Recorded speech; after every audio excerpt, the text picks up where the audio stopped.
Hello, amazing entrepreneurs. It's Tash Corbin here, and welcome to another episode of the Heart-Centered Business Podcast. This is episode number 251, which means you can find all the relevant links and show notes over at tashcorbin.com/251. It's a Q&A episode of the podcast today, and I'm answering a question from the fabulous Michelle about what the daily, weekly, and monthly tasks are that you need to tick off if you are starting a business. This is a great conversation for us to have. Great question, Michelle. Let's dive in. I'm Tash Corbin, and this is the Heart-Centered Business Podcast. So today's question comes from the amazing Michelle Reed from Michelle Reed Feng Shui. You can find her on Facebook at Michelle Reed Feng Shui. Now, Michelle asks, "Hey Tash, I understand there are actions that we need to take each day to work and grow our business. When you first start in business and don't have any experience, what are the key actions to do daily, weekly, and monthly?" What a great question, Michelle. And my answer isn't going to be particularly great in the first instance because it totally depends. So if you're first starting out in business and you're not particularly experienced and you're not confident in your ability to deliver for your clients, then I would say you need to develop your skill set and experience. So it might be that your focus when you're first starting out is getting lots and lots of experience working with clients, whether that be paying clients or non-paying clients. If you are really confident in your ability to deliver, but you don't know how to market, then you're probably going to need to learn some of those marketing activities. You're going to need to practice. If you want to have video as a core part of your marketing strategy, but you don't love doing video and you're not very good at it, then you want to practice that more often because it's going to be part of your ongoing strategy. So it really does depend. But I do like to have a consistent and balanced approach to both mindset and strategy during the week. So what I'm going to do is give you my example of how to have a good balance between mindset and strategy on a daily, weekly, and monthly basis, and also how to tailor your daily, weekly, and monthly strategy activities to what is important and a priority for your business. So let's start with mindset. And I think that this is something that can be very overlooked when you're first starting a business. You think, yeah, I'll deal with the mindset stuff when it comes up. But for me, one of the things that helped me to get very successful very quickly in my business, I believe, is my daily, weekly, and monthly approach to nurturing my mindset and paying attention to those negative thoughts, feelings, and beliefs, and those limiting beliefs that popped up throughout my journey as a startup.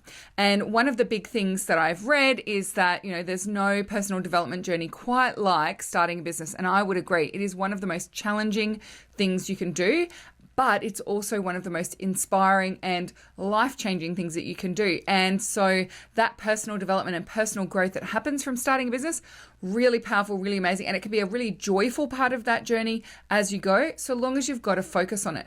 Don't let the mindset stuff be the stuff that's like constantly the burden on you. Make sure that you embrace the mindset part and the personal development and growth part of starting a business, because the minute that you decide, I'm not a finished product yet and I have lots and lots to uncover and work through in terms of my ability to receive and what I'm here to do and clearing some of those limiting beliefs, the minute that you decide, actually, I know that I've got lots of work to do, then that process can become really joyful. If you decide, no, I'm done, I've done all this personal development work before, I'm completely perfect, I don't need to do any mindset work, I've totally got this covered, that's when the mindset stuff gets real hairy, when it creeps up on you and something pops up. So the things that I would recommend when you're in startup on a daily basis is write down your goals and track your results. Write down your goals, track your results. So that's something I've done since day one of my business. Write down my goal every day, track my results at the end of each day. Now, tracking my results at the end of each day has changed and developed over the years. At first, I just tracked my income for each day. And lots of people really resist this in startup because they're like, but I'm not going to have money coming in, so it's going to be really depressing. Instantly, you've made how you feel about your business reliant on the external results. That is huge mindset work to uncover. That is huge stuff to work through, because there are going to be times in your business where you're not going to have results that are what you want. You're going to have less than ideal results for things. You're going to feel like you've done all the work and it's not reflected in your income. And so if you want to set yourself up to have that knock you off your perch and feel like terrible after that happens to you every time in your business, then fine. Don't track the negatives. Don't track the zeros. But if you want to set yourself up so that you still feel good, even when the result doesn't necessarily reflect what you think it should, then track your income every single day from the minute that you start your business. And then you can also start tracking other things. Like, I love tracking, what are 3 things I did today that moved my business forward? So I love just tracking those little things, tracking my results each day. And it doesn't have to be outcomes. It can also be the outputs, like what outputs have I generated? But I would recommend writing down your goals every day and tracking your results every day. Then on a weekly basis, one of the things that I've done very consistently is journaling. And I don't journal just weekly. I'd probably journal like in depth 3 times a week, but I have a weekly date with my journaling coach, and I actually do one-to-one journaling pretty much every single week in my business. I have journaled on a weekly basis consistently. I would say from starting my business until today, in the last 7 years, there has not been a week where I haven't journaled. I have always journaled at least once a week. So just giving yourself that time and space to pay attention to your thoughts and feelings, to write some things down, to see how things are going, to just document and allow that free flow of thought onto the page. For me, it is such a powerful practice, and it really does help with my mindset. And then the thing that I would recommend monthly is a monthly review and check-in. Now, I do this from a strategy perspective, but it also includes a mindset component. So I have a CEO date with myself every single month at the end of the month to review how everything's gone, what have my results been. Then I actually also look at, how do I feel about that? What have I created? How do I feel about that? What did I spend and what did I put into the business? How do I feel about that? So it's not just what is the result, but it's also how do I feel about that? And that's the mindset piece. So a monthly review, I think, is a really fabulous thing to incorporate, because it does give you that time and space again to just see how you feel about your business journey and how it's going. And one of the things that it's really helped me with is at the end of each month, I may not have hit my goal. And so if I didn't hit my goal, it would be easy for me to just go, didn't hit my goal. That was terrible. Move on to the next month. But when I stop and do that very structured review and pay attention to how I feel about those things, it allows me to review through the lens of love and not just be looking for, I need this, 5 figures, and then I need to double it, and then I need to double it again every single month after that. Rather than setting these big stretch goals for myself and being disappointed and depressed when things don't go to plan and I don't hit them, what I can do is in that monthly review see, well, what have I achieved? What have I done? It's the whole concept of gratitude, right? And what is showing me that this business is succeeding. And so even though I may not have achieved my goal for the month, I know that I've moved forward.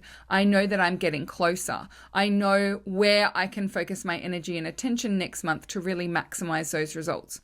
So that's my suggestion for mindset. Daily, write down your goals and track your results.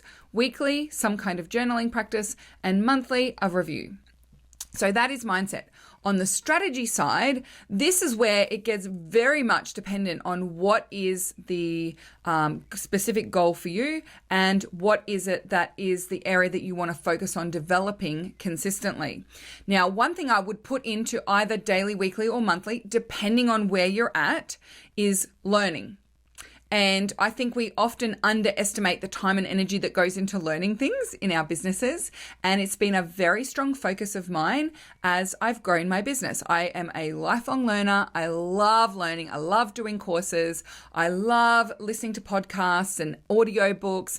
I love going to webinars. I really love learning about business, myself, mindset, health and well-being.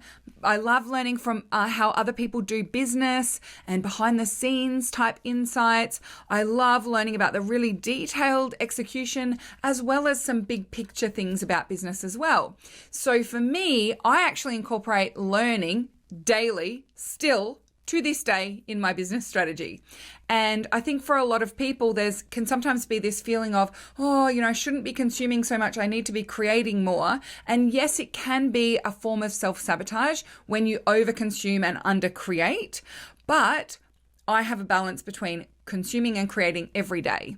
And there's also like a lot of this, like you have to create before you consume. And there's all these rules about like learning and consuming. But I want to give you permission to explore and play with what works best for you. Because I know what works best for me is when I consume and learn in the mornings, first thing. So I listen to podcasts as I walk in the morning. I often will listen to a module of a course that I'm doing while I'm in the shower, and I can think about it. And then I will re-listen to that module and take notes at my desk later on. Or usually I have like a fun little learning session on a Friday afternoon. But I actually love consuming the mornings. I love it because when I then sit down to work in my business, I'm really inspired, I'm really fired up, and I've got lots of ideas that I want to play with.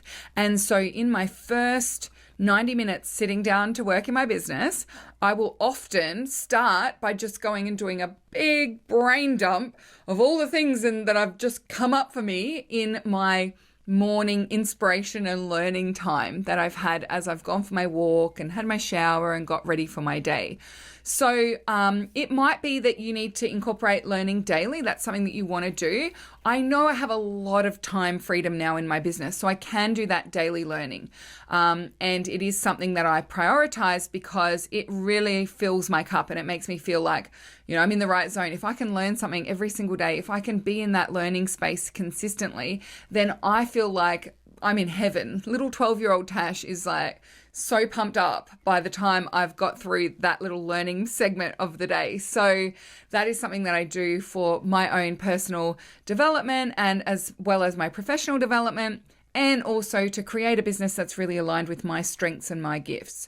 Now, if that's not a priority for you, you might decide that that's part of your weekly strategy. So once a week, you have a dedicated time to learning and sitting down and doing the modules of the course that you've purchased, or listening to that audiobook, or reading a business book.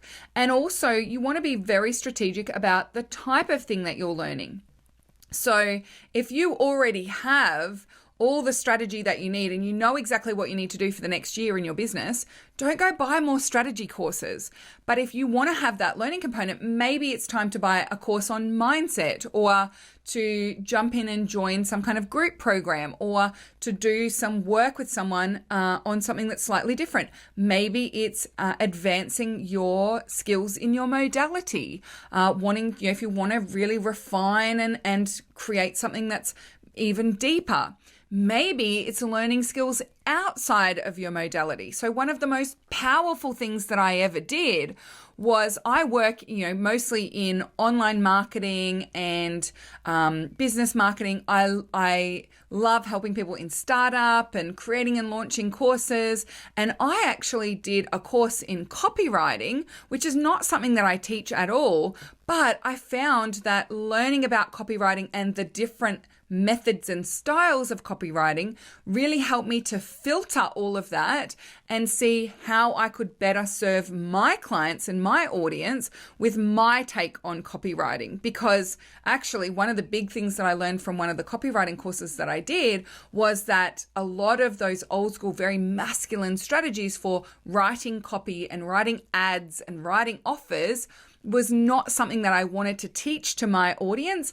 I wanted to find a way for them to still get the same results without having to dial up people's fear points, or creating false scarcity, or creating authority when you didn't have connection. So for me, even learning things that are out of the box of my normal modality meant that I could bring something else to the table. I've also done short courses on emotional freedom technique. And then I decided that I wanted to do my EFT practitioner's qualification. And I don't teach EFT or anything like that. I do use it a little bit in some of my programs, but it was just something that I felt like it would bring another layer to the type of work that I could do with my clients. And it was a fun joy project for me to do in 2020.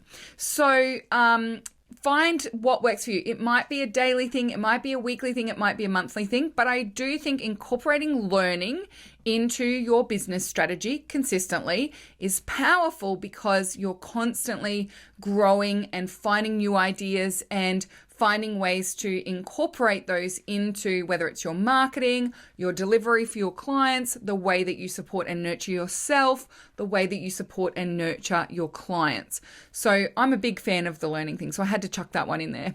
Now, when it comes to actual tangible strategy in your business, for the daily piece, I generally like to find ways to do all 4 parts of my client attraction process. So my client attraction process is reach, nurture, lead generation, and conversion. So reach is reaching new audience. Nurture is nurturing people. Usually it's content or value. Lead generation is inviting people to consider something or jump onto my mailing list to learn more about a product or service. And then conversion is where I make the sale. Now, these days in my business, it's all much, much more automated, and my job is to just check on those things. But in startup, you can absolutely choose one activity in each of those 4 things to do each day. Then you know you're growing your business. So what's one thing you can do to reach more people today? Maybe it's posting in a few Facebook groups, or scheduling up some posts onto your social media, or it's putting yourself forward for some interviews, or inviting some other people to be interviewed on your social media platforms. Maybe it's doing an Instagram story, right? There's lots of different ways that you can reach more people, but just pick one thing you're going to do today to reach more people. Next, nurture. What can you do today to nurture your existing audience? So could you give them a tip? Could you create a really juicy piece of content? Could you invite people to ask you questions and answer them? Could you send an email out to your audience and ask them a market research question and strike up a conversation with some people? So finding ways that you can nurture your audience, just pick one thing each day. If you nurture your audience every day, then you're going, and you can do it in lots of different ways each day, then you're going to be starting to warm up that audience. So reach, nurture. The third one is lead generation. And for me, lead generation can take on many, many, many forms. But something you could do on a daily basis for lead generation is you could do an offer into a Facebook community. Or for lead generation, you could do an offer on your own social media platforms. You could talk about a product or service that you have on Instagram stories and invite people to reach out if they were interested in having a conversation with you. For me, lead generation is where you're striking up a one-to-one conversation or inviting people to find out more, inviting people to take that action where you can meet them with that action.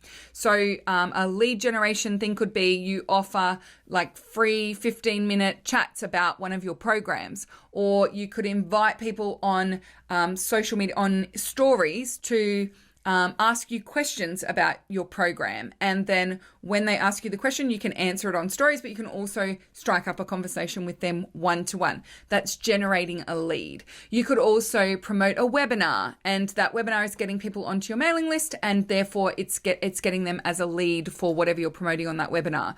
You could promote a static standalone freebie. That would also get people on your mailing list and generate leads. So lead generation is the third one. And then the fourth one is conversion. And a lot of people are like, I can't convert every single day, but you can take actions to improve your conversion rates every single day. So what is one thing you could do to convert someone today? Could it be that you need to follow up with someone who is interested in working with you? Could it be that you need to reply to that private message, or send some messages to people who voted on that story that you did? Or could it be that you need to reply to some people who've commented on something of yours on social media? So there's definitely things you can do every single day to improve conversion, if not actually convert. Hosting sales conversations, those kinds of things, of course, are going to maximize conversion as well. On a weekly basis, the one thing that I feel is a non-negotiable is creating your juicy content and mailing your list. So whether you do a written blog or a video blog or a podcast or anything like that, some juicy piece of content each week and getting it out to your mailing list, I think is a bare minimum, and you want to get that working as quickly as possible when you're in startup. Another little bonus thing I would put in weekly is your follow-ups. So we've talked previously, if you've done my client attraction challenge before, or you've listened to my Tashmas, or you've probably heard me talk about this in webinars as well, is I have follow-up Fridays. So I have a spreadsheet of people that I need to follow up with, and every Friday I dedicate 25 minutes to doing my follow-ups. Now, some people, I think you could absolutely justify doing an hour of follow-ups a week, but making sure you've got that appointment with yourself every single week to do those follow-ups. You've got a system to record who you need to follow up with and do those follow-ups. I think it's a really powerful way of plucking that low-hanging fruit, making sure that you are doing all that you need to do in order to maximize conversion, because the money is in the follow-up. How many times have you bought something the first time you saw it? How many times have you bought something the 10th time that you saw it? We don't necessarily make impulse buying decisions, especially when deciding to buy a service or a premium product in the market. So you need to take responsibility for following up with people. So that would definitely go into weekly for me. And then on a monthly basis, I would say having one high connection, high conversion lead magnet. So for me, that's webinars in startup. Every time people say, what's the best opt-in for startups? Webinar. What's the best way to start practicing talking about my models? Webinar. What's the best way to get a price increase out there and maximize the number of people who see it and buy? Webinar. And when you're starting up, it's really good practice at speaking, presenting to your audience, conversion, connection, growing your email list. It ticks so many boxes. So every month I would be running a webinar without fail. I say often, if I started my business over from scratch today and I had to start a fresh, brand new business, I would start by running a webinar every single month, and then everything else flows from there. So monthly, definitely a webinar. Now, a couple of things that don't necessarily fit into daily, weekly, or monthly, but I do want to make sure you're not missing out on them, is as needed, you want to make sure that you are delivering. So if you've got work to do for your clients, you've got reports to write for them, or you've got client-facing sessions, or those sorts of things, make sure you prioritize that. The fastest way to dry up new leads is to stop delivering for your existing clients. So if you are under delivering for your existing clients, you are energetically going to be closed off to new ones. So you want to make sure that you're definitely delivering great service for your clients. And the other thing I would say is also the high connection, high conversion strategies. So if you've got time, in your week, if you've got extra time available to you, then make sure that you fill that time with high connection, high conversion strategies that are going to grow your business. So Michelle, a great question. It is a little bit of a tricky one to answer because it is different for different people, but hopefully this little framework has given you some insight into things you could be focusing on, or things maybe you could be letting go that are bright, shiny objects that I haven't even discussed on this podcast today. For everyone listening, I would love to know what you thought of this episode and if it's created any light bulb moments for you, or if you've got any follow-up questions. So as always, head on over to tashcorbin.com/group. Come to the Heart-Centered Soul-Driven Entrepreneurs Facebook group and use #podcastAha. Let me know you've been listening to episode number 251. Ask any questions, share any light bulbs. Let's continue the conversation over in the Heart-Centered group. Make sure you come over to the show notes of today's episode, tashcorbin.com/251. I'll make sure I have links so you can find the fabulous Michelle from Michelle Reed Feng Shui. And also I'll have the link there for you to come and ask your question that I can answer on the podcast for you as well. Until next time, I cannot wait to see you shine. Thanks so much for joining me on the Heart-Centered Business podcast today. Would you like more tips, tools, and resources to help you grow your heart-centered business? Head to tashcorbin.com today.